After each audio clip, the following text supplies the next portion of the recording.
1 Corinthians chapter 9. Am I not an apostle? Am I not free? Have I not seen Jesus Christ our Lord? Are you not my work in the Lord? If I am not an apostle to others, yet indeed I am to you. For you are the seal of my apostleship in the Lord.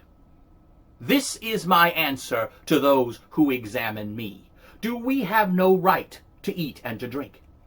Do we not have the right to take along a believing wife, as do other apostles, the brothers of the Lord and Cephas? Or is it only Barnabas and I who have no right to refrain from working? Who goes to war at any time at his own expense? Who plants a vineyard but does not eat of its fruit? Or who feeds a flock but does not drink of the flock's milk? Do I say these things as a man, or does the law not say the same thing also? For it is written in the law of Moses, you shall not muzzle the mouth of the ox while it treads out the grain. Is God concerned about oxen? Or does he say it completely for our sake? For our sake, no doubt, this is written so that he who plows should plow in hope, and that he who threshes in hope should partake of his hope. If we have sown for you spiritual things, is it a great thing if we shall reap your material things? If others partake of this right over you, should not we instead? Nevertheless, we have not used this right, but suffer all things, lest we might hinder the gospel of Christ. Do you not know that those who minister unto holy things live from the things of the temple? And do you not know that those who wait at the altar partake of the altar? In the same way, the Lord has ordained that those who preach the gospel should live from the gospel.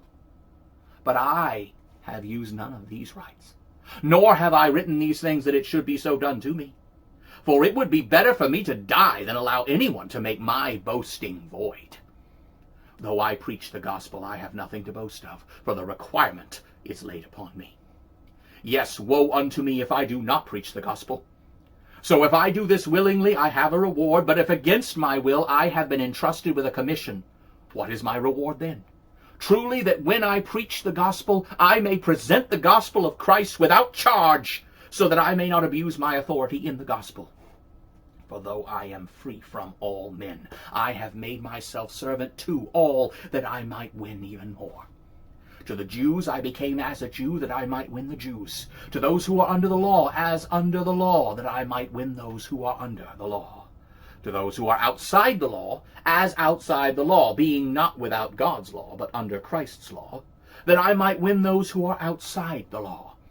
To the weak I became as weak, that I might win the weak. I have become all things to all men, that I might by all means save some. This I do for the gospel's sake, that I might partake of it with you.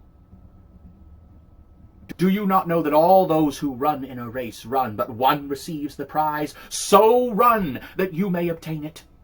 Everyone who strives for the prize exercises self-control in all things. Now they do it to obtain a corruptible crown, but we an incorruptible one.